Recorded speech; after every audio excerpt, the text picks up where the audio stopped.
also in taking a moment to reflect, learn, and prepare for future reporting cycles, with the next submission obviously looking towards December 2026. So one of the key pillars of the ETF is climate finance, and particularly the reporting of the support needed and received, whether it's financial, technology, or capacity building. So this is not just a technical requirement, it's very much central to building trust and transparency and accountability under Article 13 of the Paris Agreement. So overall, as you know, the one of the main outcomes from COP26 was the introduction of the CTFs, the common tabular formats, for reporting this financial, technology, and capacity building support, and this has really provided a bit of methodological understanding, and why that understanding and capacity building is even more urgent, as you know, working towards not only discussing elements of the FTCs but also reporting that under the CTFs is becoming even more important as well. So, and we know for many countries, and especially within the MENA region, that this presents and represents a new and complex challenge for countries. And from our previous, work and discussions with countries across the MENA region, we know that this is a specific area where many of you have expressed problems or difficulties in actually the tracking and reporting of climate finance, and other, financial technology and capacity building support, mainly due to limited systems coordination and data sharing constraints. So that's basically why we're here today, with this overall objective of this webinar to really strengthen the regional capacities to track and report on climate finance. And today, we're going to be focusing a lot on the methodologies, tools, and approaches to this component of the BTR. So we, in this webinar session, we really hope to provide a space for learning, sharing experiences, and engaging in a really meaningful dialogue on this. So of course, this session is designed to be interactive, with my colleagues Federico and Keltoum presenting today. But of course, there'll be opportunities for Q&A throughout. So please make use of the functions on the chat here today. And as my colleagues are presenting, please feel free to populate into the Q&A or the chat function any questions that you have throughout. But of course, there'll be some dedicated sessions as well. So I'll just quickly walk you through the agenda for today, which obviously very much links to the overall objectives for today's session. So we'll be beginning with an overview of the reporting requirements under the UNFCCC. So for this component of the BTR, so what's stipulated under the MPGs, and how that's to be included within the CTFs, which my colleague Keltoum will be running through. We'll also then be having my colleague at UNEP CCC, Federico, will provide a presentation on some of the international practices, and potential methods for tracking climate finances, as well, and we'll then be closing this session today with a Q&A, and we'll also be having a quick Mentimeter survey just to get your feedback. So I don't want to take up too many time, because I know that we have a bit of a packed agenda today. So I want to hand over to my colleague Keltoum, and again thank everyone for being here today, and I really look forward to a productive and engaging session. Thank you very much, Freya. Could we ask everybody to open your camera? We can just have a quick picture of our group today. It's nice to see you all. Hi, Meha, Huyam, Sibusham. Hi, how are you? Nice to meet you. Nice to meet you all. Thank you very much for joining.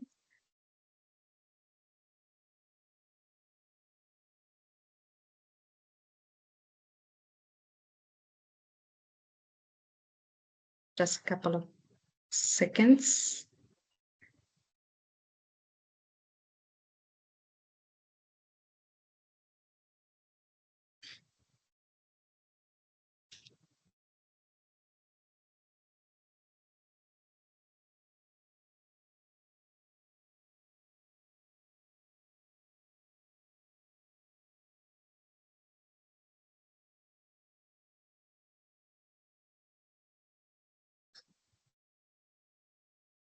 And here we are. Thank you very much. So just let me share my screen. Can you see my screen? Yeah, we can, Kaltoum, if maybe you just want to put it into presentation mode. Yeah, of course.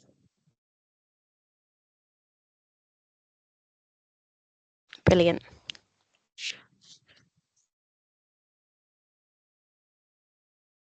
Okay, so thank you very much, guys, for joining today. Good morning or good afternoon for all of you. Welcome in this webinar. This first session will be an overview of the reporting on FTC support needed and received under Paris Agreement. So to start, let's first recall the two main pillars of transparency as stipulated by Article 13 of the Paris Agreement. So we all know that the ATF is a common framework applicable to all parties with specific flexibility provisions provided to developing country parties that need it in the light of their capacities. So the ATF has two main purposes, one related to climate action and the second one related to climate support. So the first one is actually to provide clarity on NDC progress tracking and parties' adaptation actions. And the second one is to provide clarity on the support provided and received by parties. And all of this is to inform the global stocktake of the Paris Agreement. So today, our focus is on climate support. Now, when we talk about support, the term is often used in place of climate finance.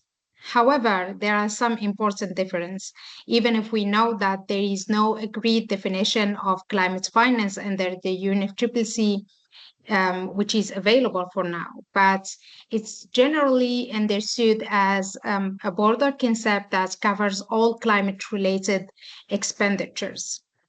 So, but for or under the MPGs, the support under Paris Agreement is more specific. It refers to what is provided or mobilized and what is received and needed, whether if it is in form of financial support, technology transfer, or capacity building.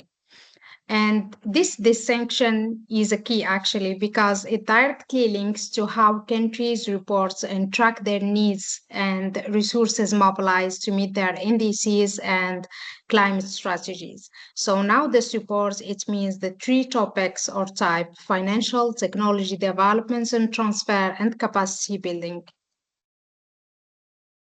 Why do we actually need to map our national financial flows? First of all, because mapping is not simply about knowledge in donor contribution, but it does much deeper. It is about understanding how much is being spent nationally, where the gaps are, and what support is needed to meet our climate goals and the NDC targets. So, by mapping our support needed, countries can better plan their national resources and design specific climate finance strategies, while also they can identify barriers to investment, improve national planning by giving a clear overview of your government spending and other national investments. And not to mention that mapping the support needed will help you to attract financial support more effectively. So, in short, it's a powerful tool not only for transparency, but also for improving performance, guiding your policy adjustments, and ultimately supporting the achievements of your indices. On the other hand, and here we are talking about mapping the support received, which is more than, of course, just saying thank you to donors. It helps countries first to honor their commitments to the UNFCCC and Paris Agreement, to track where support comes from, to check the information from donors, to learn from different financial tools, and make better policy using the complete data. and we cannot deny that it's building actually a kind of trust and transparency by showing how support is used without forgetting, of course, its ability to increase your climate finance mobilization in the future. So the reporting information on support is a part of the information requested in the BTR under the ATF. As defined in Article 13 of the Paris Agreement and the MPGs in Decision 18 SEMA 1 and 5 SEMA 3. However, this is not actually new requirement because reporting on support needed and received and supports provided and mobilized for developed countries has been a part of country reporting even under the convention or MFA arrangements, which means national communications and views. Here, as you can see in the figure, it is mentioning that reporting on support needed and received is not a strict requirement. Why? Because for developing countries, they just should and not shall report on support needed and received, which means that it's just voluntary or optional and not mandatory. This means that countries have a certain degree of self-determination on this information that they can provide on this topic. So under the ATF, the Chapter 6 of the MPGs in Decision 18, SEMA 1, is given a detailed guidelines on information to be reported in the BTR in terms of the FTC support needed and received. So the reporting needs to be structured in 9 sections. First of all, related to Section A, national circumstances, institutional arrangements, and country-driven strategies. Then underlying assumptions, definitions, and methodologies. And then C and D are related to financial support needed, then received. Then EF, technology developments and transfer needed, received. GH, capacity building needed and received. And then the last section is information on support needed and received for the implementation of Article 13, which is also highly important, but unfortunately, the majority of countries just forgot about this section. So here, I just wanted to say, since we have the outline in the MPGs, please respect it as it is. Even if I don't have information, I can use the notation keys, but it's very important for this chapter to respect this outline. If I have the first section, let's nominate it national circumstances, institutional arrangements, and driving strategies, and then underline assumptions, definitions, and methodologies, because I saw that in some reports, there is some differences, and the outlines are very clear. All right, so these are the provisions in the MPGs for which developing country parties should report on. And here it's important to mention that parties should report on support needed from the year of the submission of your BTR, and support received ongoing or planned since the previous BTR. Let me explain this points. So here we mean that for the support needed, you should provide the most up-to-date or updated information available.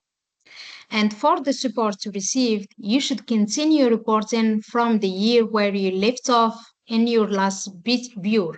For example, if in my first BTR, I reported on 2022, it means that the second BTR on support needed received, I will give the information on 23-24. And for the support needed, it's not the same thing. So if the support still needed, I have the right to report on that again because I didn't receive anything, so it's irrelevant. and it's not considered as double counting. But if I still report the support received over and over again, this will create an double counting. So, yes. So as we know here, the MPGs the BTR needs to be structured in two formats. We have the text format, which contain 9 sections with the objective is to provide like a kind of story to the data provided in tabular format. So we have 9 sections that needs to be included in your PDF reports. And then the tabular formats, which contain like the quantitative information on the FTC supports, the data. So we have 8 common tabular formats. They are 13, but for developing countries, we are concerned only by 8 common tabular formats, just for the support needed and received, and not provided or mobilized.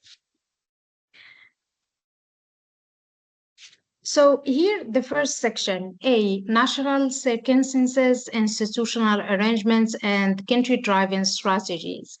The objective of this section is to provide a context to the data quantitative information in the tabular format. So here we need to describe systems and processes to collect, track, and report, which means that we need to describe what countries have in place in terms of collecting data from various stakeholders, and also the availability of systems, tools to track and report the financial flows, technology transfer, and capacity building. And here also we need to mention challenges and limitations that we are facing for collecting, for tracking, and for reporting. Not to forget also the legal and institutional arrangements, which are very, very important to mention here. And then one of the most important parts that we need to provide here is the space to introduce linkages between the climate priorities, notably in your NDC, and the support needed, or the estimated budget needed to achieve your climate ambition and NDC targets. So just to clarify also one thing, in my BTR, if I'm providing the first chapter on national circumstances, institutional arrangements, and so on, it doesn't mean that in the other chapters I need to include this first section, because this first section is very important. It's just putting the context specifically and focusing on that topic. So now we are talking about financial support, about capacity building, and technology transfer, and not all the climate change. All right, section B is about underlying assumptions, definitions, and methodologies. And this is the most important section, which was heavily negotiated. So the objective of this session is to make the information understandable and provide basis on which the information is reported. So we need to describe tools and methodologies, promoting ATF guidelines or guiding principles, which are the TACCC, and also a key ATF MPG's principle, which is the ensuring the double counting is avoided. So in this section, parties should explain all these details, explain the assumptions, definitions, and methods used when reporting supports. And this include converting domestic currency to the US dollar, estimating support needed, determining the reporting period, which is the time frame, identifying sources, tracking the SATU, channel, type, sector, in addition to the use, impact, and estimated results. And also when we talk about the contribution either to technology development and transfer, or capacity building, or national strategies. And not to mention the most important part, which is how the country is avoiding double counting in reporting information. This is the most important part that you need to take care of. The MPGs request information on 4 types of supports in text format, including for financial support. So here countries should report the support needed to achieve their NDCs, explain how it contributes to long-term Paris Agreement goals, and also describe the sectors where the support will be applied. Then we have technology developments and transfer. So here countries should outline their needs, priorities, including capacity building for local technologies, provide examples of successes and failures, explain how the support contributes to capacities and know-how, and also indicate the stage of the technology cycle reported. For capacity building, so here countries should describe approaches to enhance their capacity building, identify needs and gaps, share experiences of support received, explain how capacities have been enhanced, and include national, sub-regional, or regional priorities and the stakeholder involvement. And for the last part, which is transparency support, so here countries should also report support needed and received for preparing Article 13 reports, which means the reporting or the implementation of Article 13 of Paris Agreement. And for addressing improvements, areas of improvement and capacity needs that were identified already in the technical expert review. So in general, the tabular format provides a guidance that requests information for each of the 4 topics. So each of the topics is divided into 2 tables, one for the support needed and the other one for support received. So here the section C, information on support needed. Here, as you can see, the text format is focusing on sectors for which you want to mobilize international financial resources, including the barriers faced. Also, you need to mention the linkage with the achievements of your NDC and the global goals of Paris Agreement. On the other side, in the CTF table, you will need to mention the exchange rates used for the dates provided in US dollar. And then you fill all the information required, such as the sector, activity, description, the estimated amount in both domestic currency and US dollar, the expected time frame, the instruments, if it's grant or loan, concessional or non-concessional, equity, guarantee, insurance, etc. Also the type of support and how it is related to climate change. Is it related to adaptation, mitigation, or cross-cutting? And when it comes to the contribution to either technology development or capacity building or the objectives of national strategy in the NDC, here, if this project is contributing to one of these, you can just use this notation, 1 as yes and 0 as no. And then the expected results, impacts of the activity. And the last column, additional information, where you can mention also the impacts of loss and damage. And you can also mention if you have some links for these projects for additional transparency and additional information. All right, for the section D on information on financial support received. Here, no text format is required. However, you can elaborate, and I prefer to elaborate here to explain more about the supports received. On supports received, the table here, number 7, is requesting description of the activities, programs or projects, identification of the channel, if it's bilateral, multilateral, or regional, which entity received the fund, and which entity implemented the activity, the time frame, the statute of the funding. And here the statute of the funding, we are meaning the statute of the funding, which means if it's committed or received. And it's very important here that we need to report exactly using these terms to remain consistent with the MPGs. The statute of the activity, it means if it's planned, ongoing, or completed. So don't be confused between both. One is talking about the fund, committed or received, and the other one is talking about the implementation of the activity, if it's planned, ongoing, or completed.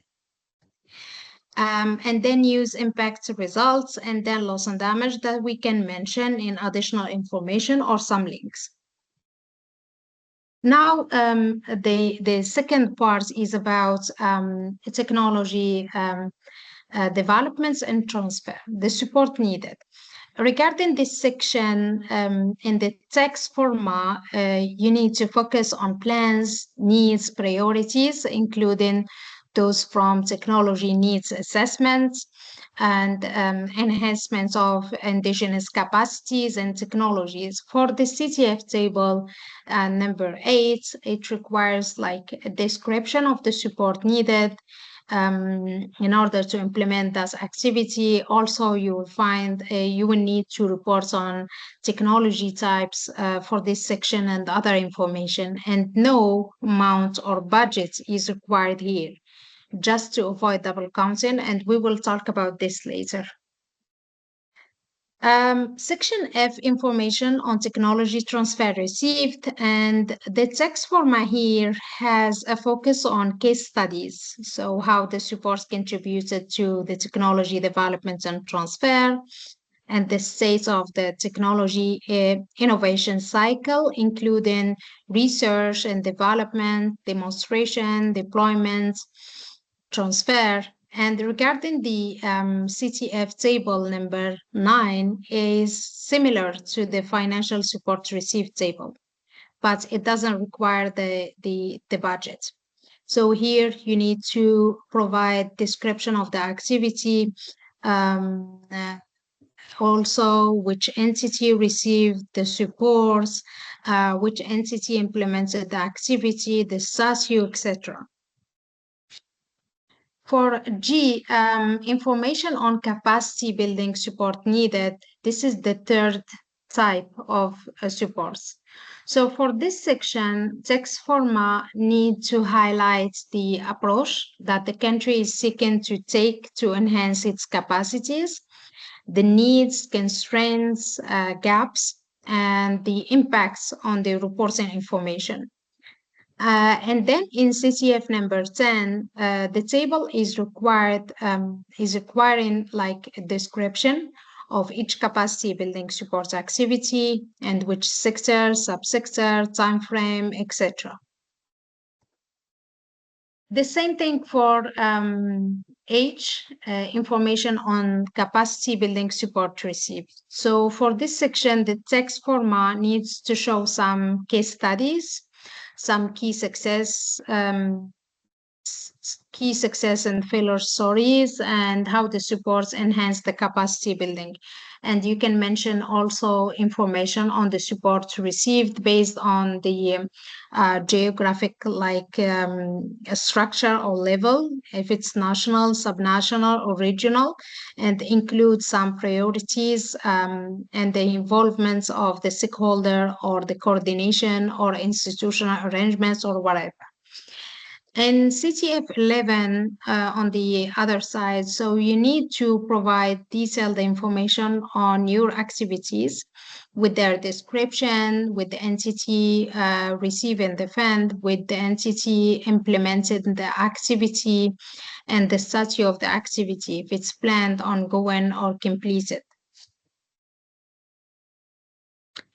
And here, one of the most important parts also is the last one on information on support needed and received for the implementation of Article 13. And here we mention only the projects, capacity building, the financial support that we received, for example, from Jeff or from ICAT or from other organizations allocated to support you in your reporting. Which means preparation of your BTR, tracking your NDC, tracking your financial flows, preparing your GG reports. So all of these actions and activities needs to be mentioned in these sections.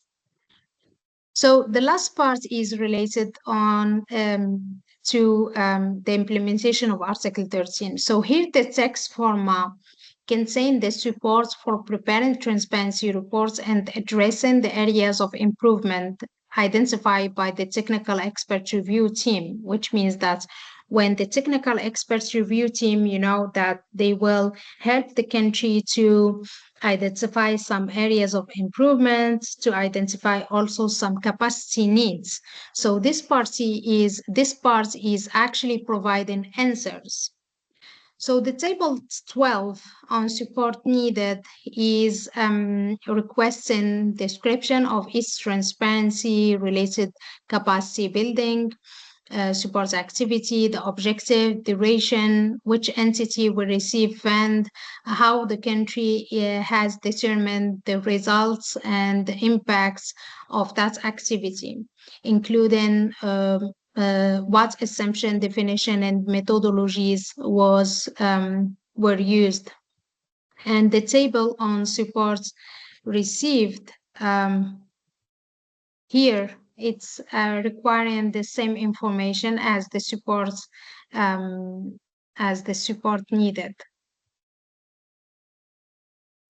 So this table is just providing a kind of overview that you can just use it for the requested information in tabular formats, which you can use it to have like a kind of checklist of information for completeness. So you can check for the financial support needed or received, or the technology transfer, or capacity building, or either Article 13 implementation. UNFCCC lead reviewers highlight some of the blurred lines between support types, noting that sometimes technology transfer and capacity building are often like closely tied to financial supports, since even non-financial elements, usually they require financial resources, right? So to improve transparency here, countries may therefore report their financial aspects and their financial section, while focus the technology transfer and capacity building sections on qualitative non-financial information, which means in the CTFs related to the financial support, they can include some activities related to capacity building and technology transfer, their budgets, but keep the narrative and the explanation to the sections allocated. So this means that if countries wish to provide this aggregated reporting, they can give more information on how climate finance is used rather than only aggregated totals. Like, for example, funds can be allocated specifically for their specific purposes, either technology transfer or capacity building. But it should still be included in the overall finance reporting. At the same time, countries, they can report qualitative and non-financial information, such as, for example, description of the projects, training programs in the CTF tables, and some case studies. And of course, this approach will help the country to avoid double counting and providing more clarity. So when filling the CTF tables, there are a few important aspects to keep in mind. First, we need to be clear about reporting frequency, especially when it comes to the time frame for reporting on needs and support received. Second thing, make sure to use the notation keys correctly. NA for not applicable, UA for unavailable, NR for not reported, to show like the voluntary aspects of the information, and NE is not estimated.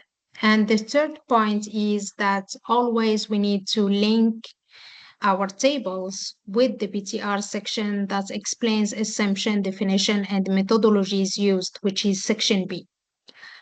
And finally, remember that you can also provide additional information, for example, on support related to loss and damage, or by adding some references such as links to project documents to make your reporting more complete and transparent. You remember the last column in each table. When reporting on support needed and received, countries often face some key challenges, and I know that Federico will also provide some additional information on this.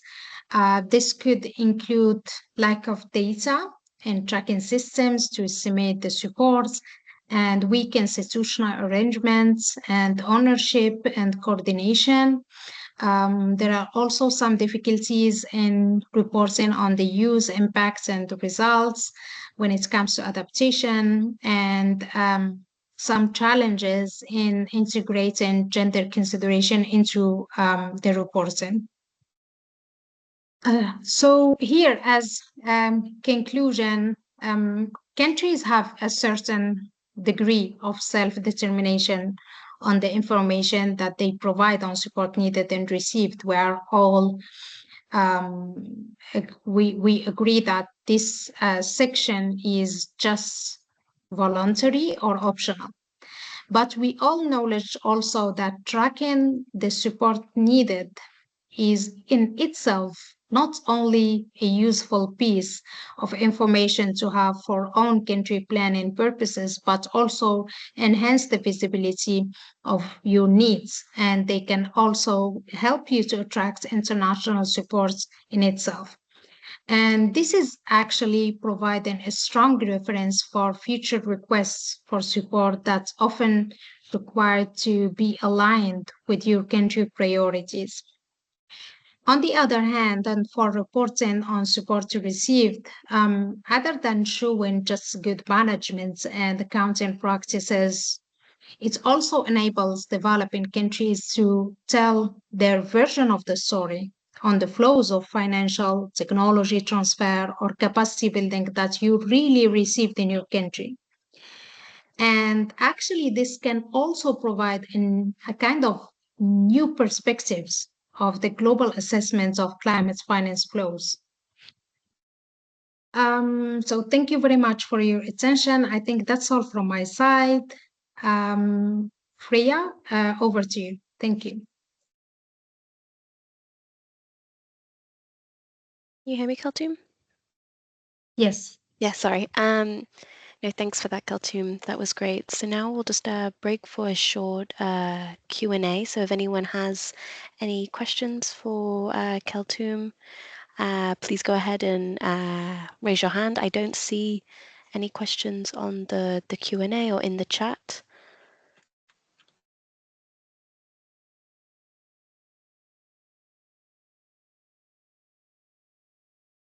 And of course, if you don't want to kind of raise your hand and speak in the call now, you can also put your questions on the Q&A and chat, and myself and Kaltoum can read them out as well.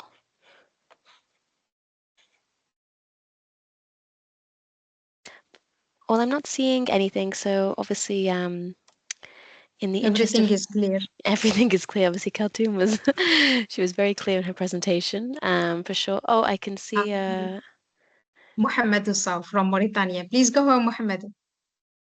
السلام عليكم كلثوم. السلام عليكم عليكم à tout le السلام monde سي محمد. de la région MENA. كيف أحوالكم جميعا؟ الحمد لله كلش بخير، كيف حالك؟ ما شاء Allah, alhamdulillah, بخير, alhamdulillah. Nous, on est dans un atelier là, de lancement de la CDN, l'actualisation. Donc, je ne vais pas rester longtemps, mais sur l'exposé et le titre, nous, on a quand même bien avancé avec le BTR. Actuellement, on est sur le NDC training là, pour justement les aspects financiers et la mobilisation. Et nous avons aussi fait un travail avec le NDC Partnership qui s'appelle l'élaboration du plan de partenariat pour la mise en œuvre des CDN.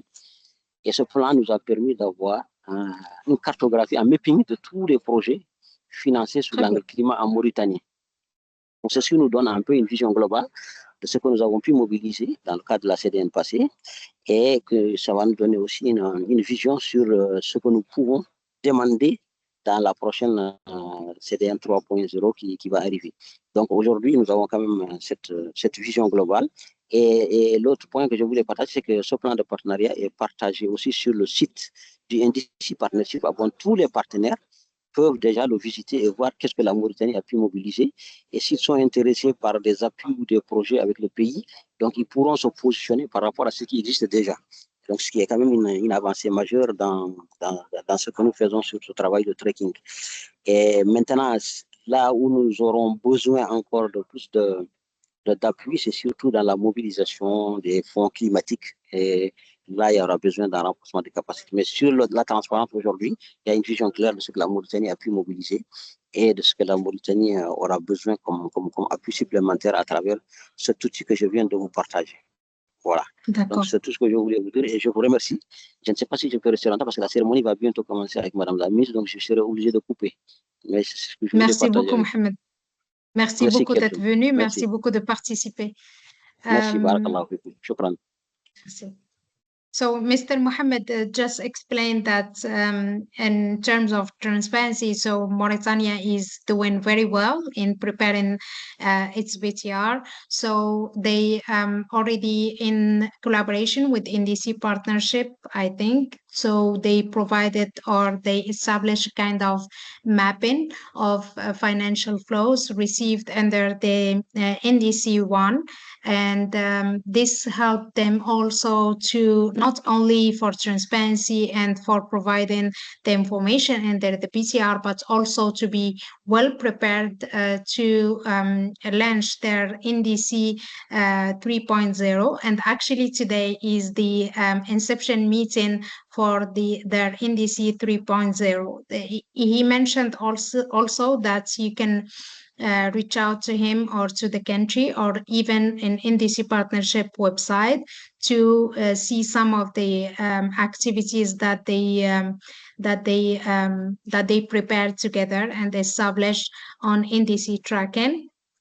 All the best, Mr. Mohamedou. And he also mentioned that the need to help countries in terms not only for transparency and reporting on financial flows, but also in terms of mobilizing climate finance, which is, yes, very, very important. And I agree with that. But actually, the scope of the project is only linked to capacity to the reporting, which means transparency. But I think the second session with Federico will provide more information about the methodologies, the approaches, the systems that can be used to better track your financial flows. I think that's all what was mentioned by Mohamedou. If we have any other question, otherwise, I can see that Ahmed Saad, he put a question on the chat, but I also think that this might be covered a little bit in Federico's presentation. So, so yeah, we can, if it's, maybe you can ask this question again, Ahmed, if you aren't feeling afterwards, after Federico's bit as well. Yeah. Okay, thank you very much. Thank you again, Kaltoum. And now I'd really like to hand over to our colleague Federico for his presentation now. Well, thank you very much, Freya. And Hello, everyone. Assalamu alaikum to all of you. And thank you, Kulthum, for the really in-depth and detailed description of the transparency requirements for support needed and received. So you set the foundation. We know what we need to report on. I hope to be able to transition into the how during this presentation. So you're the expert, Federico. well, I hope at least partially the question by Ahmed will be answered during my presentation. So I'll try to share my screen. And in the meantime, let me just introduce myself. I'm Federico Cano, and I work for the UNEP Copenhagen Climate Center here with Freya in Copenhagen. And I've been engaged in transparency-related matters for many years now, stemming from the Clean Development Mechanism days and methodologies for that, and then transitioned into sort of Paris Agreement-related transparency. And I hope I will be able to put it in full screen mode. Can you see my screen? Yeah, we can see it, Federico. Great. So I'm supposed to talk about international practice in tracking climate finance and support. Unfortunately, we don't have so much time. I could talk about transparency and climate finance at length, but I'll try to condense it in the limited time that we have available. But I will start first to the context, as always, of the UNFCCC. Then talk about something that Kulthum already mentioned, the difference between finance and support. Then some of the challenges that are faced by countries and the current approaches. And then I'll present potential approaches. I try to also incorporate at least one example and provide some guidance on how countries can go about it, depending also, ideally, if they have different capacities or there are different stages, different institutions that can be involved. So let me start by the context. So the Paris Agreement was already agreed upon with a climate finance goal that followed it from COP15 in 2009 in Copenhagen, where countries committed to the global goal of mobilizing $100 billion per year.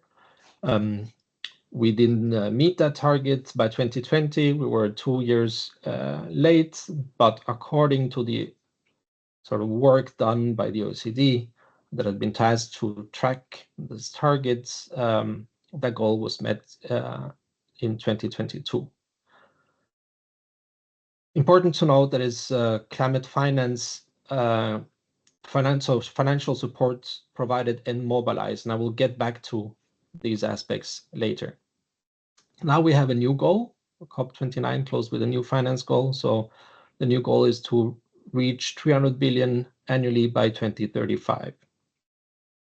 And then scale up finance to developing countries from sort of all sources to 1.3 trillion. And how does these numbers even make sense? So to discuss this, we need to talk about basically what is finance and what is financial support. And it looks quite complex, and I'll try to take you through it. What we have in the big picture with all the flows is an analysis made by the Climate Policy Initiative that shows financial flows that goes towards climate. And here, what they try to capture is the whole picture. So climate finance, the difference is climate finance and then financial support for climate. So when we talk about climate finance, we talk about everything. So we talk about all sources, from governments, development finance institutions, multilateral development finance institutions, state-owned financial institutions, bilateral development finance institutions, multilateral climate funds like the GCF, the GEF, and so forth. And what we have as a picture, what we usually think of when we talk about support are these sources, the ones in blue. And then we have the rest, which is actually the bigger bulk. It's private finance. So the private sector, households, they also invest in climate-related technologies. So when a household installs a solar PV panel on its roof, it's still finance that goes towards a sort of climate-related outcome. So that is also counted when we talk about climate finance, but not when we talk about financial support. And it's still blurred because we can talk about mobilize, but we'll get back to that later. And then there are different instruments that can be used for it. Grants, so money that is just basically a donation for a specific purpose. Project debt at lower cost, so concessional. We'll get back to concessionality later. Market rate debt, so basically just a regular loan. Equity, own investments by governments, financial institutions, private sector entities. And then we have, equity and debt by households, corporations, and others. And when we look at where these money flows, we see that a huge sort of difference between mitigation and adaptation sectors. We have energy, transport, and buildings being the largest sectors that are the final recipients of climate-related finance.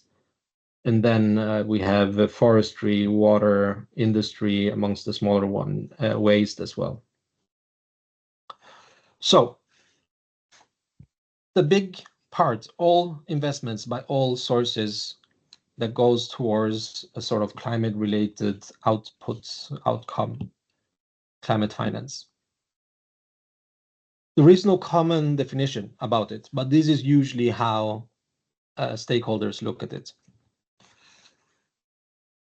So coming back to the point Kulthum made, it's quite important that countries provide information on how they understand climate finance and what they classify as climate support. But then again, since there is no common agreed upon definition, and countries can sort of have their own definitions, it creates also challenges in terms of aggregation, stock takes, and so forth. So just to give an idea of how things might differ, for developed countries, the regular approach is to use something called the biomarkers. It's basically a tagging system for development finance that is provided. It's quite simple. You look at a program, a project, you see, does it contribute to climate or not? If it does contribute to climate related actions, then was it designed to tackle the climate issue principally as sort of that was what it was made for, then it's counted as principal, or if it's only partially addressing climate, then it's tagged as significant. But even though we have a common methodology, we see that it's applied differently by countries. So it's, again, I'll try to take you to it, but if you look at the percentages here, it's basically what they count as the finance support provided. So if the project or program was established with climate targets in mind, it wouldn't happen without addressing climate, basically. All countries, except one of this overview from a survey that was conducted fairly recently, account the whole value of the budget of that project or program as financial support provided for climate. But when we see significant type of projects, then there are different percentages used by different countries. So countries report differently on climate finance provided. They have different approaches, different methods.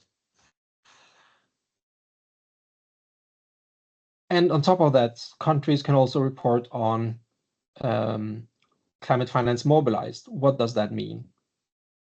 it means basically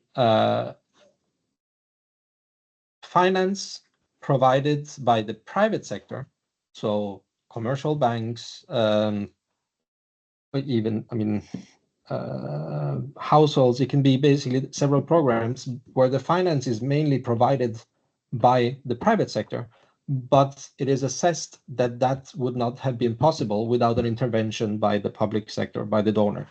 So it can be a grant that facilitates access to investments for the private sector or households.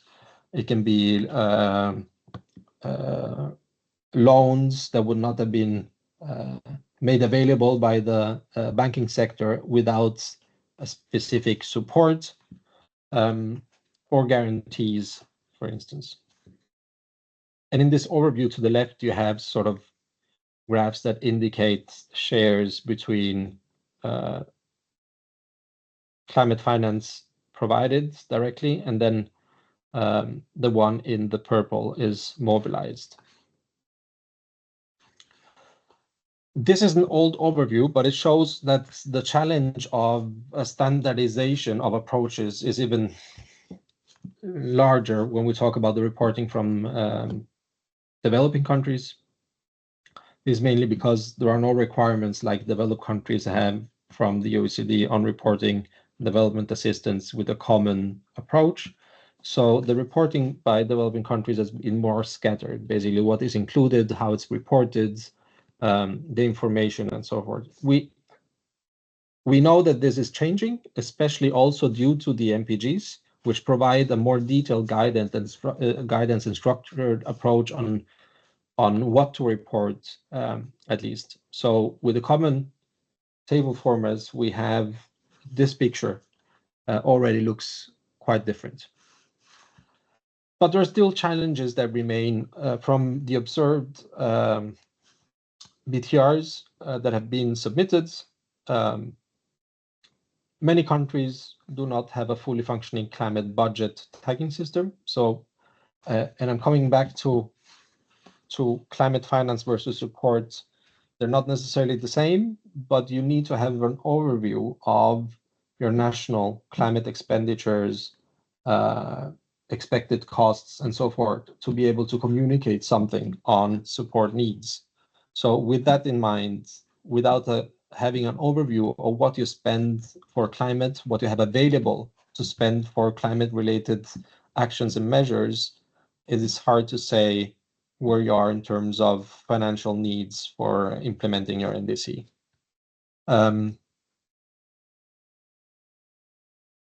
Also, some countries might have scattered information on finance received. So not all countries capture all the information by one central entity that sort of tags this is a climate relevant project. Some countries are only able to report on sort of GCF, GEF, and central climate related specified donors.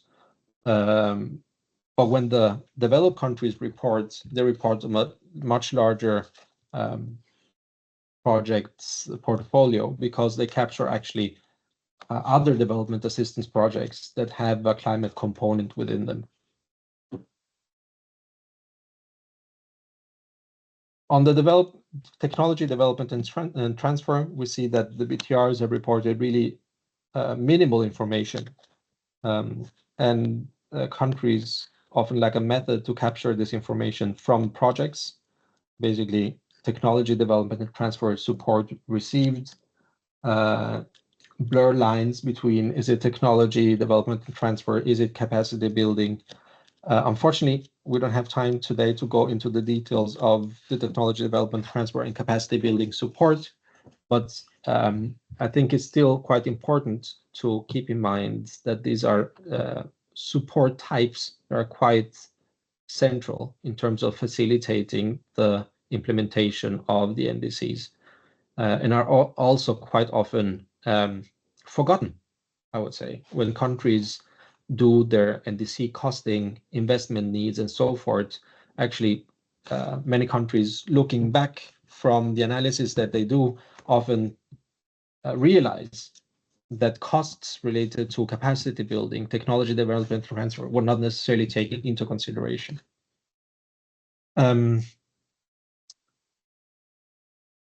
yes, the same goes to capacity building. So assessing also the costs of these components, I think, is something that countries should improve on and include it in the support needs in terms of financial support needs, but towards technology development and transfer and capacity building.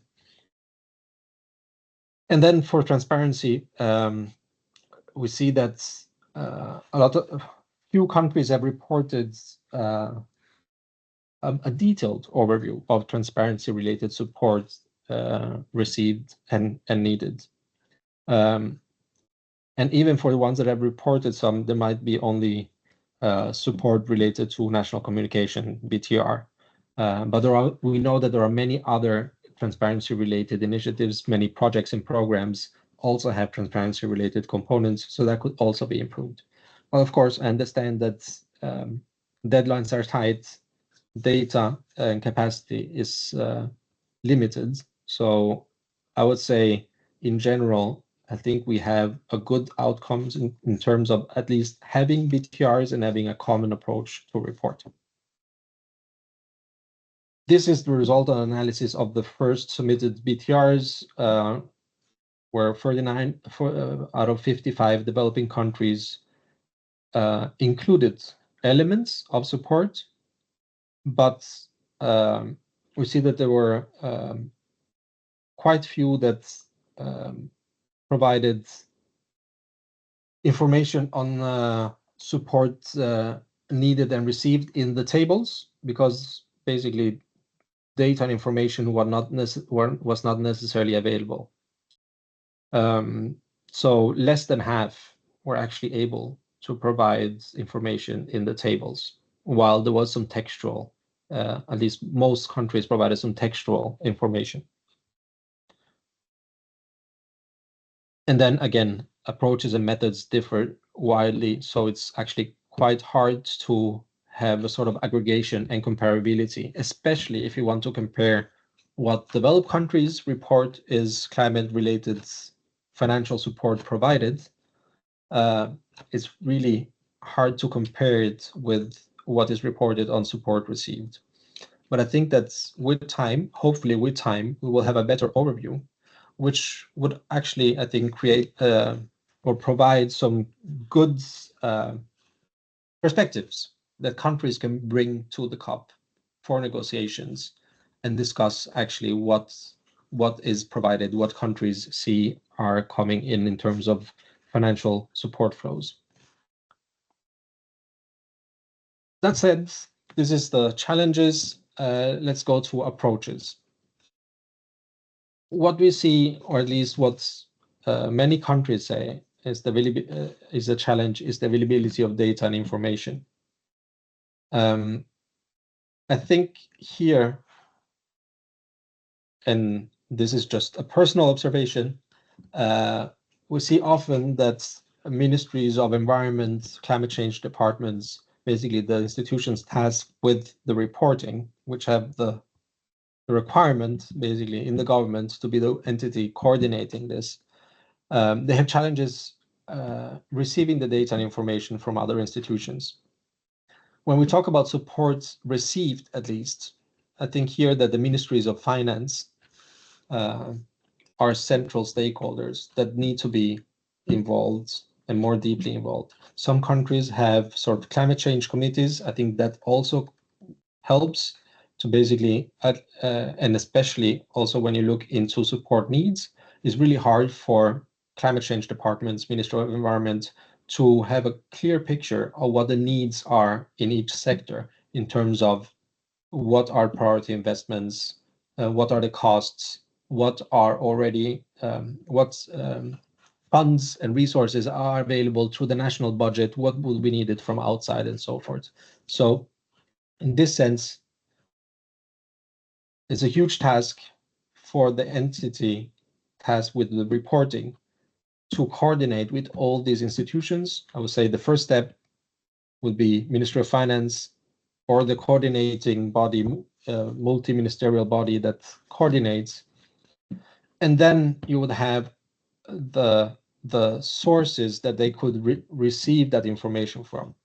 So each sectoral ministry actually has the overview of what's is going on in their sectors. You can even go deeper and look at regional and local governments. They have even more detailed about their municipal projects, dedicated investments needed at the local level. We maybe also forget the role of the financial system in countries that can provide actually data and information, not necessarily on the support, but on the finance side, the mapping of current investments in the country in different technologies, practices related to climate. So national development banks, the central banks, the regulator, they might be able to get some data and information from what is going on in investments that are beyond only public sector ones and going also into the private sector ones. So we talked about challenges. I just wanted to share with you an example of what I see as a good practice. Thinking of that, you should actually think of the information on support needs and also receive, not very much for your own reporting, but actually for your own national planning. As Kulthum said, the reporting is basically, it's important, but it's basically the final step. What do you get out of it at the national level is to actually improve your planning, improve your overview, and become more effective and efficient in your climate measures and leveraging climate finance. And this is an example from Colombia. They have a national climate change system, and within that system, they have a sort of, that's where the sectors, the ministries, and various agencies collaborate. Within there is a financial management committee, which has a range of institutions that are part of that committee, with development banks, academia, funds, national funds, the Agency for International Cooperation, the Ministry of Foreign Affairs, the Ministry of Commerce, the Ministry of Environment, of course, the Ministry of Finance, the Planning Department. So they have the institutions identified which both have an idea of national expenditures for climate, but also have an idea of funds related to climate that enter the country. And here they have a task group basically looking at climate finance MRV.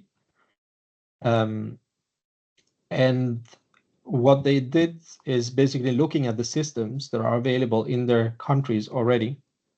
They have a system that collects information on public spending at the national level. They were able to make a tagging system so they could track climate-related spending. They also have a system that collects information at the territorial, so basically regional level. So they have an idea of what's going on at the sub-national level as well, and climate tag that as well. Then they have, yes, basically they have already they had already a system on budget execution. So for the regional level, so they basically utilized existing systems and used a tagging system for climate specifically in what they already had. And they also had another system on investment for public finances with the National Development Bank. So they collected all this data with climate tagging and were able to create a quite full picture and overview. So this is what their website actually is able to produce in terms of data and information, so they can track actions, so investments, budgets, expenditures, the total financing, what the financing is spent on, They have also different sectors.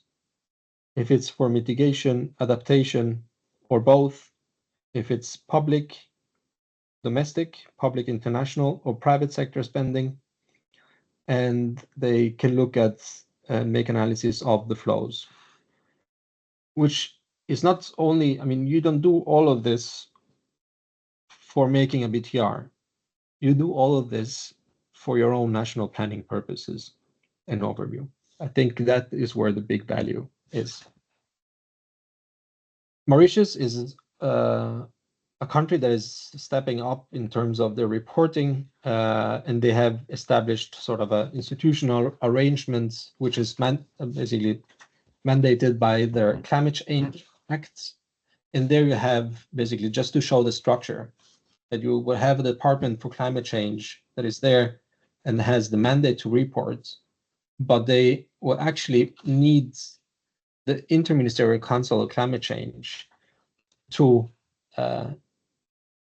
provide the information through the other stakeholders. So it's important to communicate this through your institutions at the national level, that you need their information, data, and collaboration in order to report, but that this reporting is actually something that the countries as a whole will benefit for. So for this first part of the presentation, I think something we can sum up with is that we have challenges. There's a lack of common definitions, methods, and approaches. Why it is very important to describe what our definitions, methodologies, and approaches are. The countries should clearly define how they classify climate finance and financial support. For institutional arrangements, I think, again, countries identify where the mandates, different mandates are, where the different data resides, which systems do you already in place that can capture relevant data, what changes might be needed to those systems to provide the climate-related data that you need.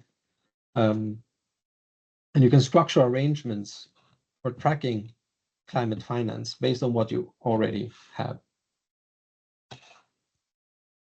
And then over to approaches to assess support. I will start with support received because I think that's the more straightforward, and then the more complex is looking at actually support needed. So when we talk about climate support received, we talk about financial support, we talk about technology development, transfer, capacity building, and for transparency. But when we talk about financial support received, so what do you think? Is it the funds that enter your national accounts that are transferred from a different source outside of your jurisdiction into your national accounts? It could be, but on the other hand, you might have initiatives where you get assistance directly from consultants from outside, and the money never enters your account, but you receive that support as financial support. So in this sense, it might also make sense that there is a difference in the level of support provided, communicated by developed countries, and support received, communicated by developing countries. But again, it might be hard to track that information on financial support received that doesn't enter your accounts. But it's just something for you to consider, aspects for you to consider. How do you classify? And then on how you classify also might depend on what you're actually able to track. And the financial support, as I mentioned earlier, includes also activities related to technology development and transfer and capacity building. For transparency, we need to avoid double counting because you're requested to provide amounts for transparency-related support as well. So if you report it one place, you need to either not report it on the financial reporting or explain that they are also reported there, so they should not be counted. And also the technology development, transfer, and capacity building is usually provided. Well, things always come at a cost. but they're usually provided in such a way that you never or seldom see funds actually entering your accounts if you have capacity building provided from outside or technology development transfer. You might not see it enter your accounts, but it's still support that has been received or provided from a developed country perspective. So these things are things you need to consider when you think about how you define support received. In terms of approaches, developed countries use the simple approach of the biomarker scoring system, as I mentioned earlier. I think it's not very sophisticated, but in terms of tagging at the national level, if you have a Ministry of Finance looking at the budgets and tagging, it will be hard for the Ministry of Finance to tag in a more complex way. So I think it also depends what sort of approach you take. Also would depend on where the tagging happens, how much coordination can actually happen between institutions. So for overall national budget tagging, I think this is an approach that is sort of simple, not very sophisticated, but it's a good place to start.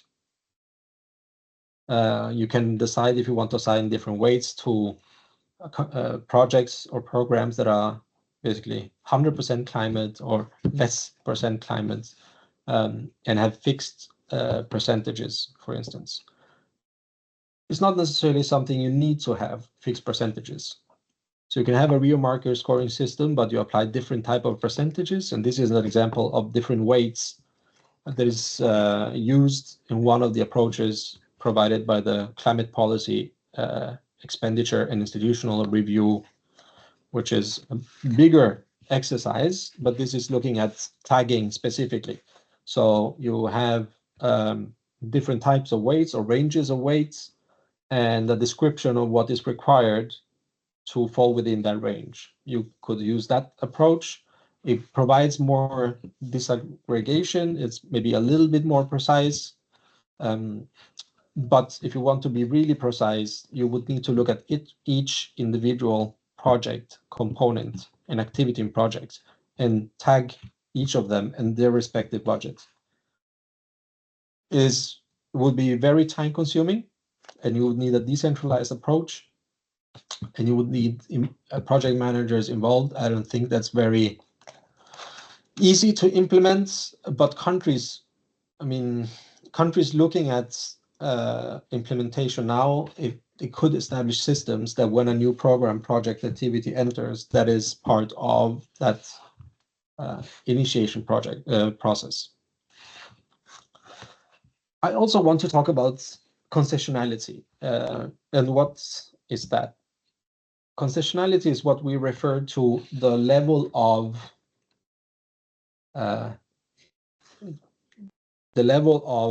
donor part of the finance that you receive.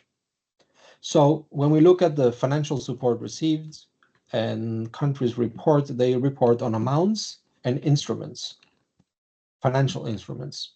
When you look at the overall goal for climate finance support or financial support for climate, we have an overall value of the 100 billion or the 300 billion.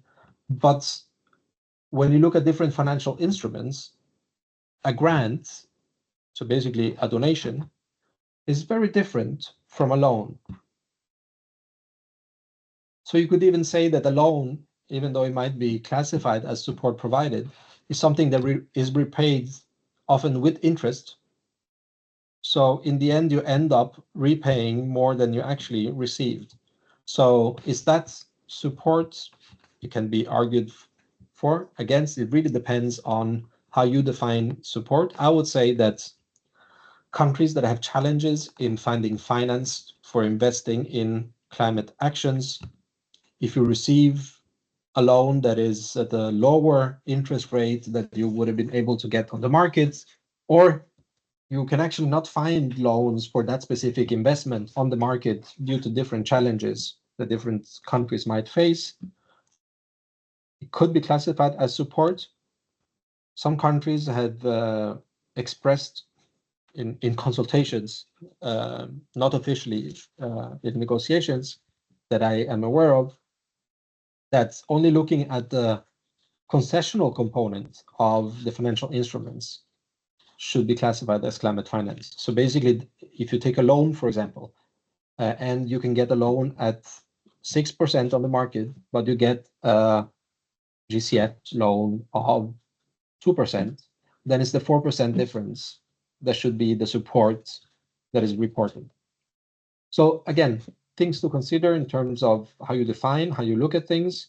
You could also aim to track both to provide a more sort of nuanced picture of the support that you receive. But tracking the different type of financial instruments, which is requested by the MPGs, is, I think, crucial. It's quite different if the support you receive is a loan, grant, guarantee, equity, or other. Then again, certain financial instruments you cannot expect to get for certain type of activities. So a good example is renewable energy investments. So we know that the cost of renewable energy is falling more and more. We know that usually these are types of investments that create returns on the investments. You might not be able to expect a grant if you want to invest in different type of renewable energies because there will be income generating activities. But again, something to consider. If you're starting from scratch and you don't have a system, you don't have a system to capture the information on the support received, and you want to trust the information that developed countries report, you can go to the OECD statistics. There is a link here that is provided.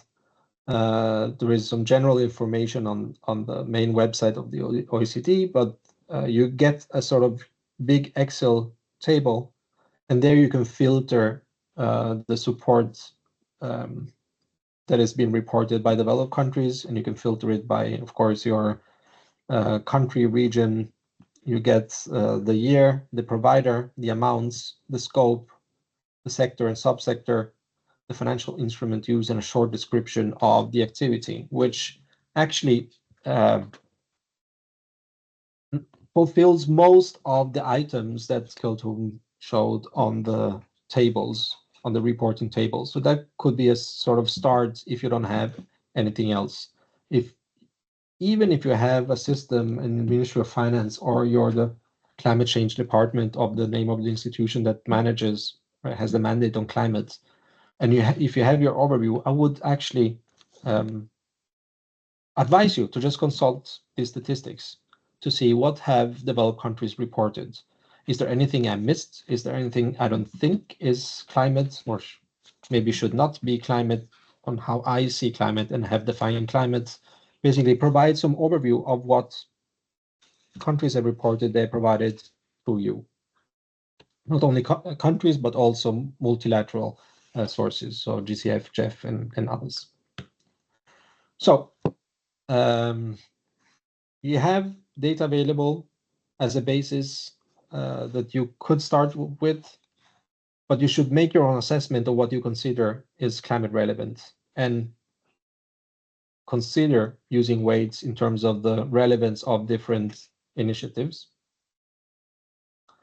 and the differentiation between what is finance, what is support, when we look at different financial instruments. And then to the more complex aspect, and this is where sort of the difference between support and finance also becomes quite important, and why you need to think finance when you think support. So again, this is not an official methodology shared by UNFCCC. This is just based on experience working with countries and a sort of stepwise approach on what countries can, and in my view, should do in terms of report support needs in a way that would actually help them for their own planning purposes, and also to attract climate finance. So when we talk about support needs, in theory, we're talking about the total climate-related investments that are needed. So you have your NDC, you have your climate actions, you have your mitigation and adaptation priorities.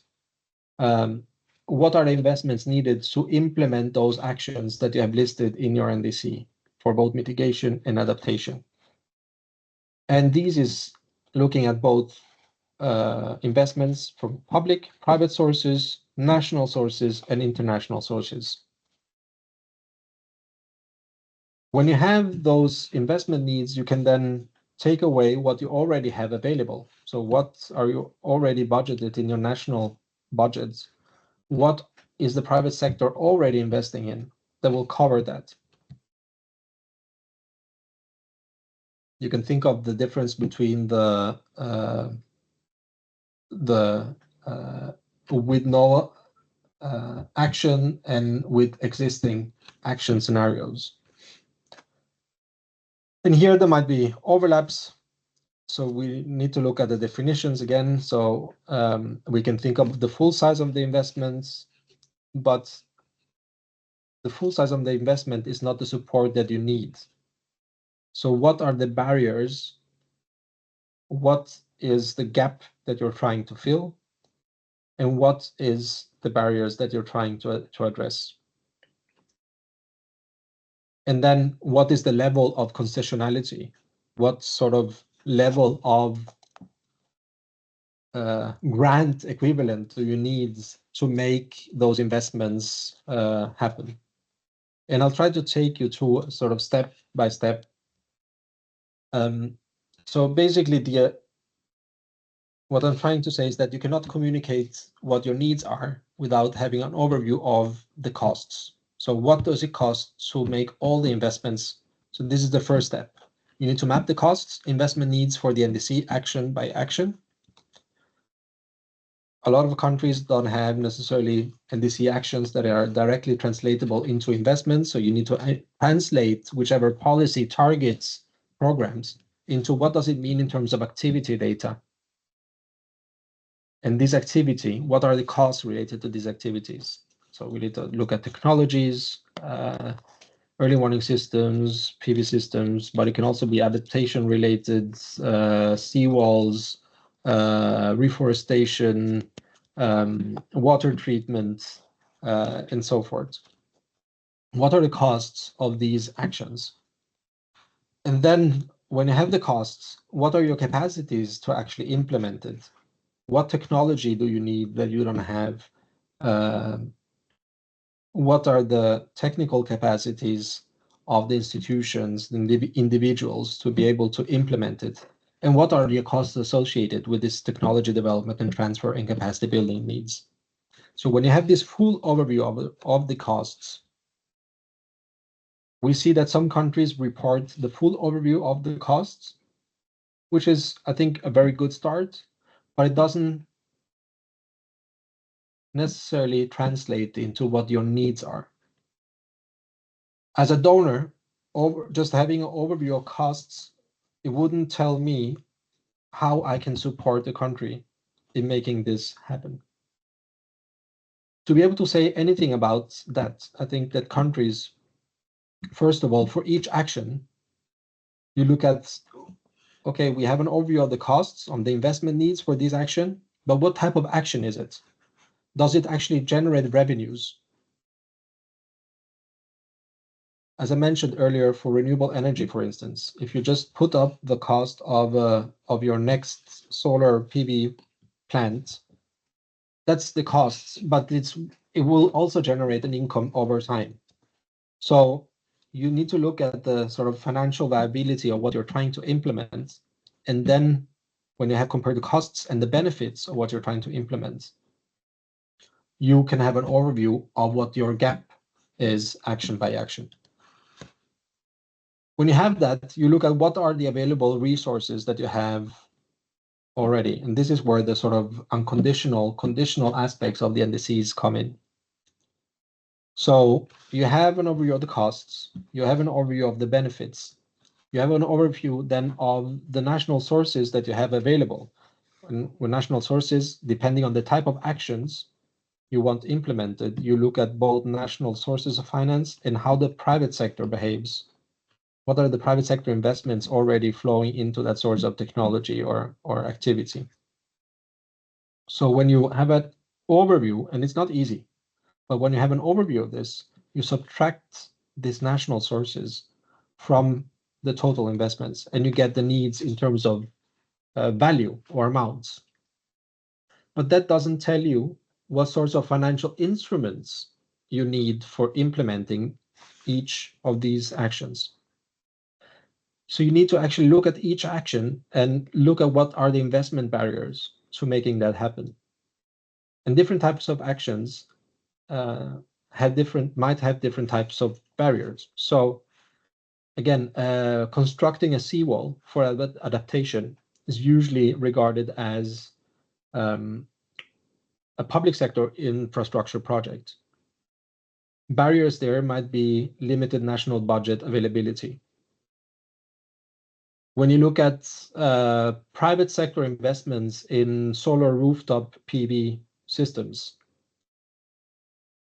usually you don't expect the public sector to be the one investing in households' own solar PV systems. You would expect the households to be the main investor in such type of activity. And there the barriers might be different. It might be the cost of finance, so the interest rates of the local banks, the trust of the financial systems in the household's ability to repay. It might be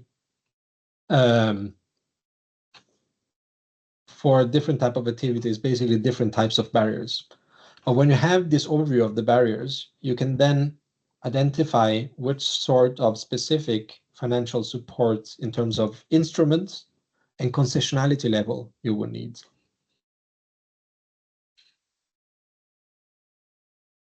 So with that information, you can see, do you need a grant? Is it an action that doesn't generate revenues like a seawall? It just protects you from future loss. It doesn't generate any revenue, therefore you might, and you don't have a budget for it in your national budget, you might ask for a grant to implement it. In some cases, certain adaptation actions might have private sector interest in protecting themselves from certain activity, from flooding or other aspects. In some cases, also adaptation actions are not necessarily fully grant type of activities. Is it the high cost of finance? Do you look for concessional type of loans? So loans at lower interest rates. It's not for certain types of investments, it's not necessarily even the cost of finance that's an issue, but the banks might just not be confident in a new technology or a new approach or a type of investment or the sort of client group. So some countries want to expand the use of renewable energy in low-income households, but those households might be not the client that private financial institutions see as the least risky, right? So these are examples on how we can identify the right instrument and the right level of concessionality for what you for what type of financial support you're looking for. So for high implementation cost or unproven technology, you might ask for a pilot grant. For high financing costs, for high interest rates, you can also look at green credit lines with lower interest rates. It can be related to lack of capacity, a grant for technical support. But basically, if you look for technical assistance related to capacity building, usually these are also a non-income generating activity by itself. We usually look at grants. So technology development and transfer, depending on the type of activity, might have more or less concessionality. When we talk about capacity building, we usually talk about a really high level of concessionality because it's not directly income generating.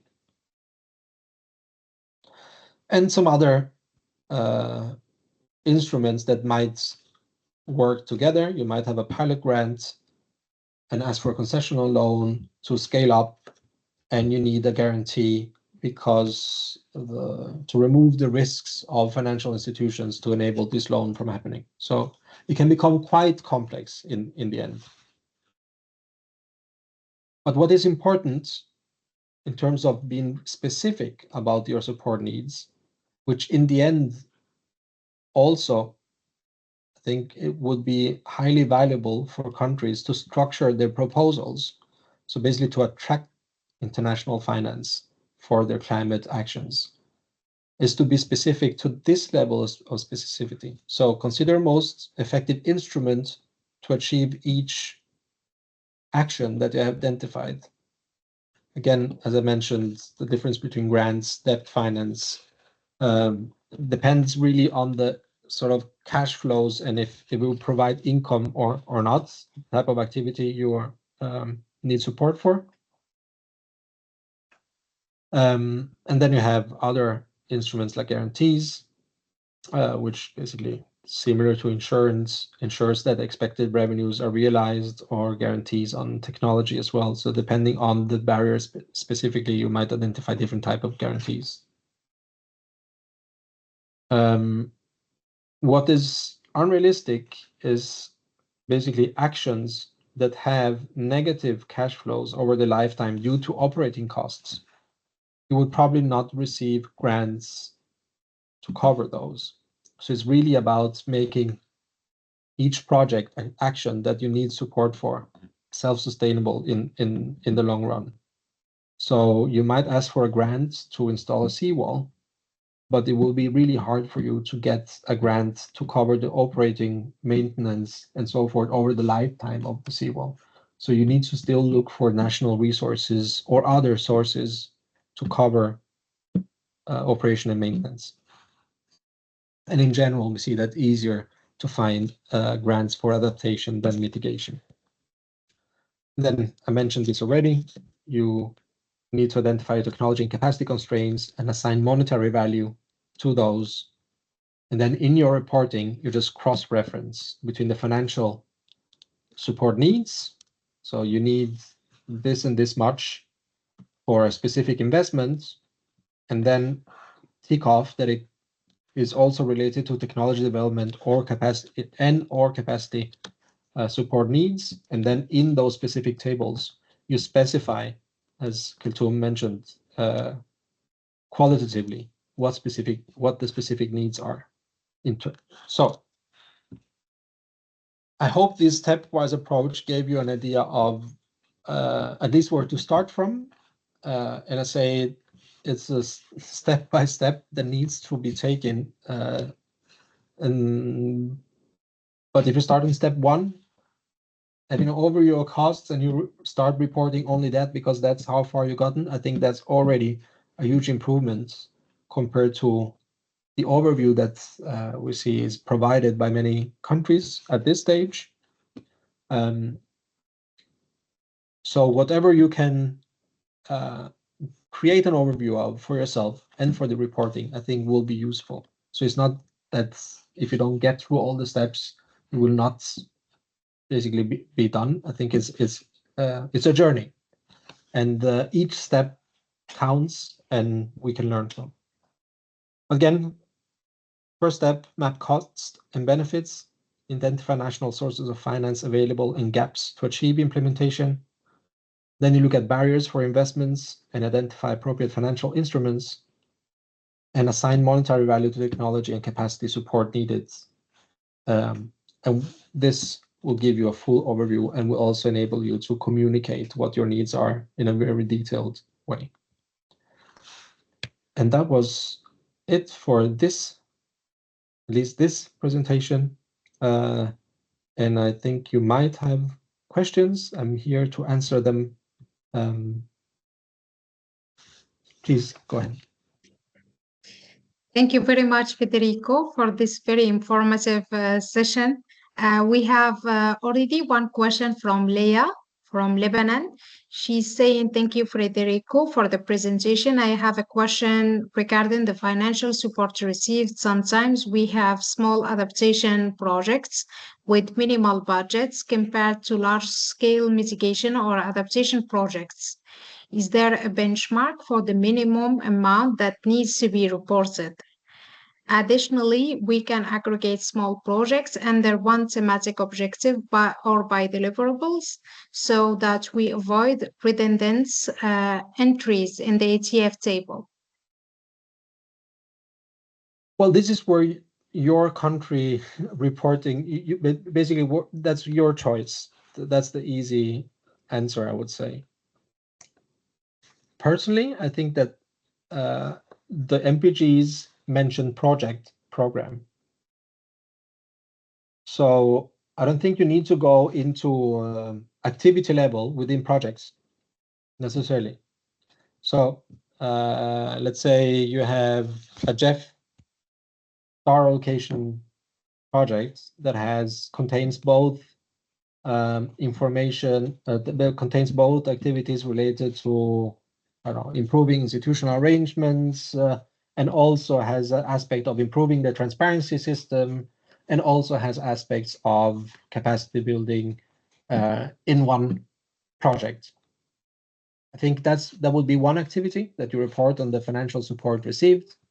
But then you can tick off the contribution to capacity building, and in the capacity building support received table, you provide just a qualitative description of what that specific project, in terms of capacity building, provided, and you could also cross-reference in the transparency table if you want to, and you then,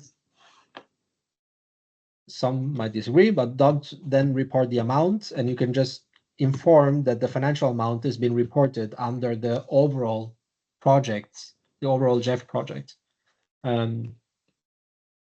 So one line in the financial support for this type of activities.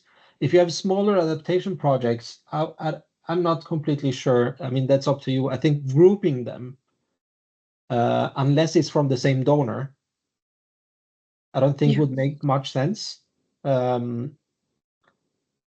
If you have that overview internally in your institution, just report it. It's a table. You can add as many lines as you want. I would say in this case, more information is better than less information. Donors also very much appreciate being mentioned if you receive support. So that would be my answer. Thank you very much, Federico. So we have another question from Miriam. Thank you for the presentation. When to choose carbon markets other than any other instruments? Yes, well, that's a whole new topic. Let's just be clear, when we talk about carbon markets in this context, I'm going to answer only related to Article 6 carbon markets. Carbon markets can be many things. It can be national carbon markets, initiatives, etc., etc., etc. Article 6 is not support. Article 6, you're transferring mitigation outcomes from your country to another. You're transferring what you achieve in your country to someone else for something. It's a quid pro quo, not support. That's the quick answer. Then in carbon markets projects, you might have capacity building, you might have technology development and transfer, you might receive financial support other than the ITMOs generated. If you want to report that, because it's a carbon market related project, that's support, but not the ITMOs. That's not support. Yeah. So, right. We have another question from Saeed from Oman. Dr. Saeed is saying, are there considerations when providing climate support if the country is a developing country but high or medium income country? I don't know if I understand the question correctly. So if there are considerations depending on the sort of income level of the country, So the considerations, if you take it from the provider perspective, not really. I think developed countries report information of support provided to all countries. They might have other considerations in terms of certain typologies of countries.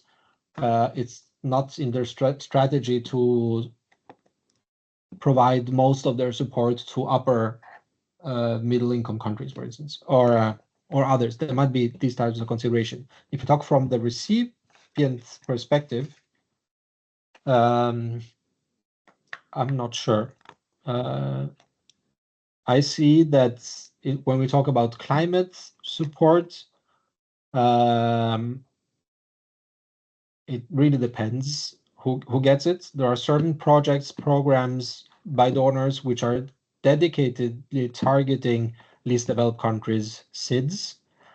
But let's say support for transparency, Jeff reporting, that's, I would say, more the same for countries. You get an amount of funds to get support to make your reports. When you look at GCF, they have different initiatives that might have a specific focus, but it's a sort of a first come, first serve approach.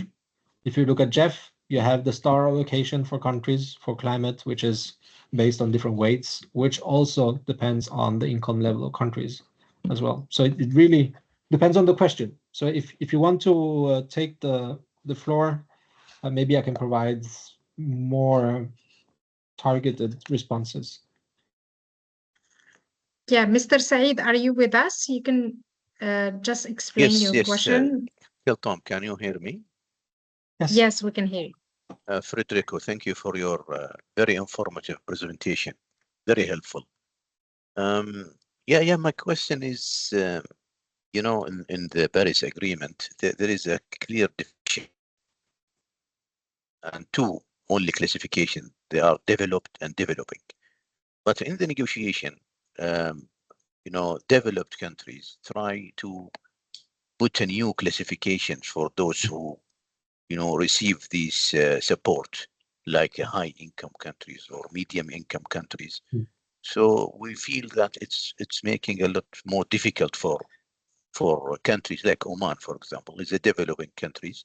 It's a medium income country, but we are not sure, to be honest, Federico, is these classifications are now taking into account when providing the support from either the donors or the GCF, mostly from GCF or GEF. I hope that this is make it more clear to you. Okay, yes, very much so. And I understand. I mean, but let me take a step back. So we have, and this is not the UNFCCC talking, this is Federico person talking. The developed country classification that we have, in my view, is a remnant from when the convention was made. Now, when the convention came into basically being, the world was different. There was a much clearer difference between developed and developing countries, I would say. In the meantime, things have changed. Just think of China and the amazing development when it comes to financial developments, income, and emissions, right? So, and there are the dual distinction when it's not as clear today. There are many countries in between in terms of development, in terms of emission, in terms of emission per capita. It's not, the world is not as black and white. Now, in terms of the support, the convention and the Paris Agreement has still that dual classification, which gives countries, if you're classified as a developing country, the same rights overall. There is no distinction there. But there is common but differentiated responsibilities. It's not defined specifically how that applies, but it implies that when countries look at each other, and again, this is only Federico speaking, when countries look at each other, you would expect a country like China or a country like, I don't know, United Arab Emirates to contribute differently than other developing countries because there are different capacities. So I would say if you look at financial flows, you can see grants going to China compared to grants going to Mozambique, quite different. You don't get as many grants if you're China because you have your own financial capacity. When it comes to bilateral donors, but in the context of the convention, in the context of the financial mechanism, so the GCF, the GEF, the adaptation fund, there is no differentiation. Countries have basically equal access. But apart from that, I understand that some countries might have the challenge today to get bilateral support because countries outside of the convention framework, they might have development strategies focusing on a certain type of countries. But in the convention, there is a sort of common framework, at least in principle. And unfortunately, I'm not in the board of the GCF, so I cannot tell you what the discussions behind the official ones might be. But I'm just thinking if I was a climate fund, I would also probably consider, I don't know, other things. Geographical distribution. If I work in a first come, first serve type of approach, I would also make sure that maybe, yes, it's first come, first served, but I might be more lenient to certain countries which don't come so often, or that don't have the capacity to structure really big complex projects. They might be getting a little bit more support. If I was a climate fund, I'm not sure, but again, this is only Federico speaking. Thank you so much, Federico. Thank you, Kelton. Thank you very much, Said. Thank you, Federico. Just based on my experience with the governments, so I don't think that they use the approach of first come, first served. They actually compare between countries and their developments. For example, and even if the nature of the project is considered as mature or a new technology for that country. For example, for Morocco, some projects on solar, they will not be funded by GCF for the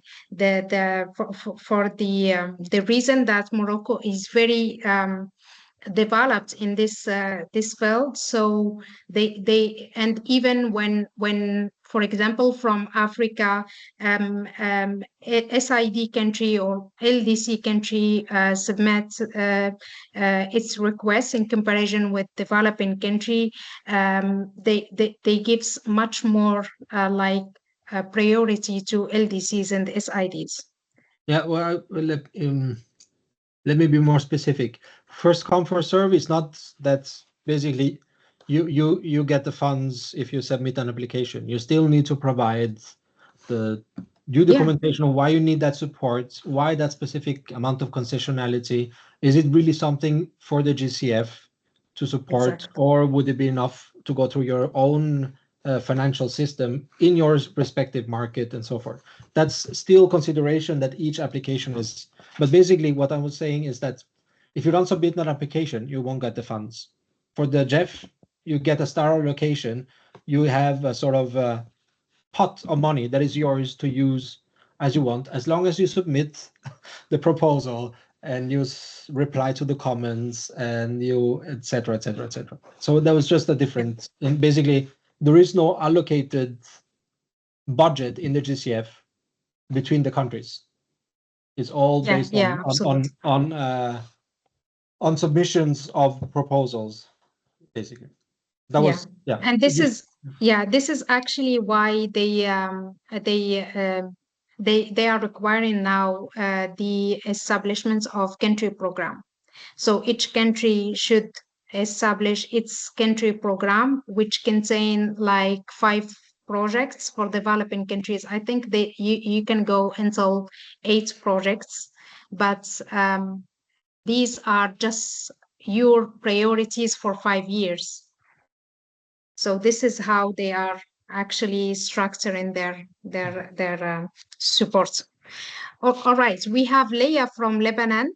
Leah, please go ahead. Yes, hi Federico. Thank you for the presentation. I actually have one question regarding the costing part. So besides the the standard cost benefit analysis that can be done in terms of an assessment, what other tools that you know of that can be used to do that?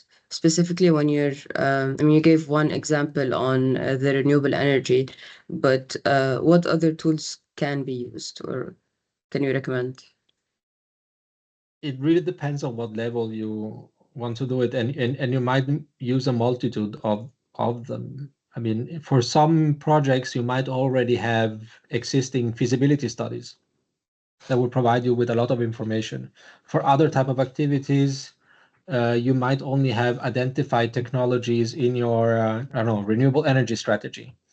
And then there are some technologies identified for, I don't know, 2035 and estimated costs. You might use that. You might not have estimated costs. Okay, what are the world's averages for that technology, that size project? So it really is, there is no straightforward, quick answer. I think it's basically what data and information do you have available. If you don't have it for that specific project, are there similar projects in the region, in the country? Then you look at context and you do estimations, right? Yeah. Okay, clear. Thank you. And there are tools that can sort of do that for you as well. I mean, here we have what is the Glasgow model, which provides you with scenarios and so forth and so forth. But there is a limit to the number of mitigation measures that are there preset. And even then, the data is based on projects which are not necessarily from your region. Some of them are older, prices have changed, and so forth. So it really depends. Thank you very much, Federico. We have another question from Imad. Are the financial needs linked to the achievements of conditional targets of the NDC? Yes, I would say so. So conditional, unconditional targets are not a requirement. Countries do not need to have that specifically. Exactly. But I think it makes sense to have it, to basically say, this is my commitment, this is what I have the financial means, that I think I have the financial means to do, because it's impossible to predict the future completely. This is what I think I will be able to do. This is my contribution. If you feel comfortable, if your country and your Ministry of Finance and your political willingness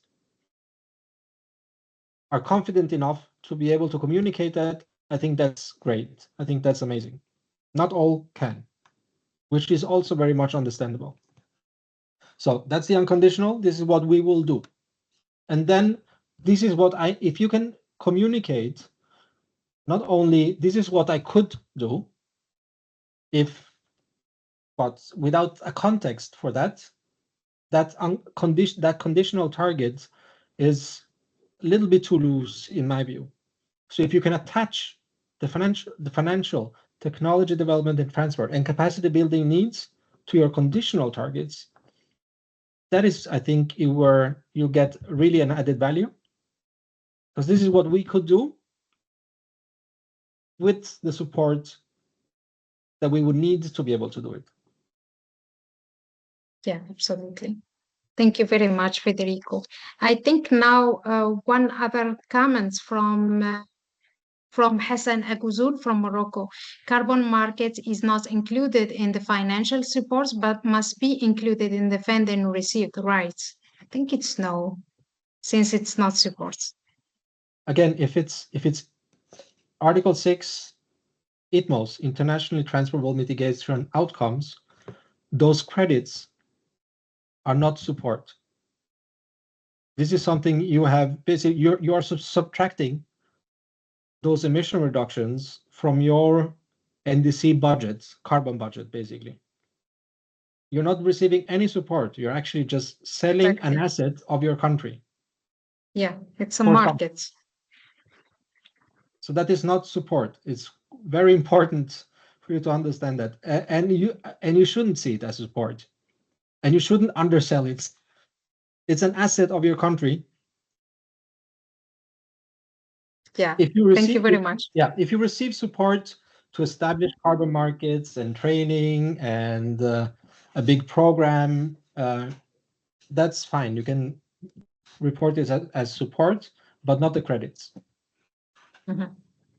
Thank you very much. Leah, do you want to say anything else? He actually answered my question. So if we got a program of support to do the Article 6, that goes under financial support, but otherwise ITMOs is carbon markets. So just one last thing, Federico. Then ideally, when we're doing the BTR, let's say hypothetically BTR2, the gap, the gap to reach the conditional targets that we put in NDC 3.0 financially should be reflected in the support needed, right? I would say so. Okay, perfect. Thanks. And ideally, they should be very aligned, in my view. Yeah, clear. Thank you.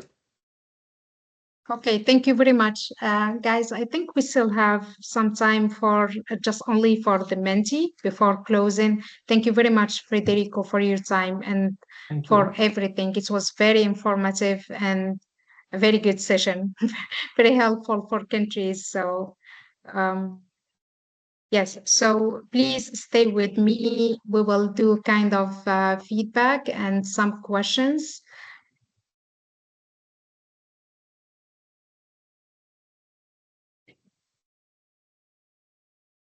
Could you please join us in this quiz? You can either scan the QR code or use the menti.com. You can enter the code here 43381840. I see that some people are already here.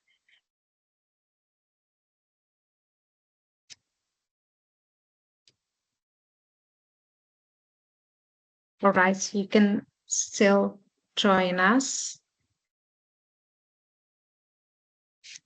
Here it's very clear.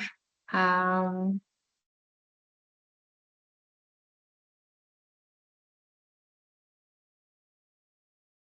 right, so let's go to the first question. Please indicate your gender. Oh, we have the majority. Where are you, women, ladies? Okay, so this is the level. Question number 1.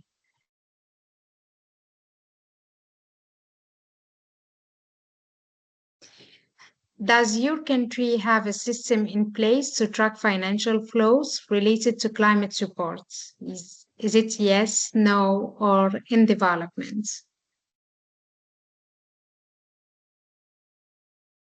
We have 8 countries, 9, 10. Yes, in development. All right, so the majority are working on it. Has your country included or planned to include reporting on FTC supports in its BTR? Is it yes on supports received, yes on support needed, yes on both, no, or still under preparation? I think all of the countries already reported on support needed and received, some of them only on support received, the others are still in preparation. All right. In your last BTR or ongoing preparation, under which section did you report on support received or needed? Finance, technology transfer, capacity building, all the three items are not yet reported. All the three. Very nice. Very good. I think capacity building, 25, 80%, all the three. Finance, 13. All right. So the majority reported on the three type of supports. In your opinion, what are the main challenges you are facing in reporting on FTC supports in your BTR? Is it related to limited availability of data, lack of coordination, no tracking system in place, limited technical capacity, difficulties in avoiding double counting, unclear guidance or methodology or other? The majority, lack of coordination, limited data availability, no tracking system, unclear methodology. So we have kind of all the challenges, but the most important one is related to institutional arrangements and lack of coordination. All right, stay with us. Now we will move to your feedback. Please state how you are you satisfied with this technical webinar? Very satisfied, satisfied, neither satisfied, or no, dissatisfied, or very dissatisfied. So the majority are satisfied. Thank you very much for this feedback. Was this event useful for your work? Yes or no, or in parts? The majority, yes, one in parts. Thank you very much. What was the most useful that you will take home from this webinar? This is the last question. I would say methodologies, transparency, reporting on financial support, new funding sources. Yeah, absolutely.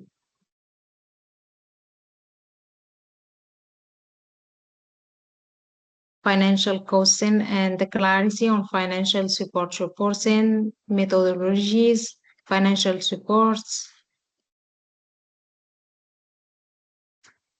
All right, we have for methodologies again.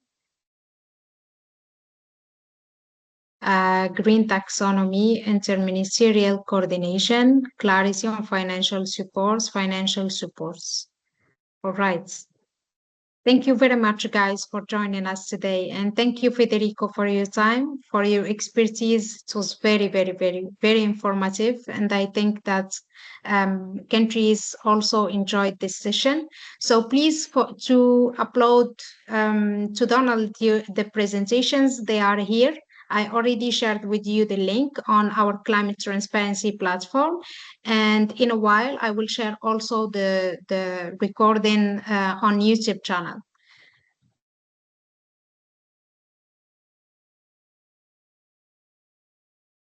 All right, thank you very much, guys, and see you, inshallah, in the Global Forum. Some of you, we will reach out in the Global Forum next week.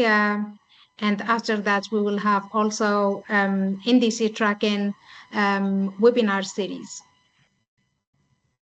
Okay, thank you. Thank you so much, Kulthum. Bravo. Thank you, C'est Hassan. Merci beaucoup, c'est gentil. Thank you, Ons. Thank you, Leah. Thank you for all of you.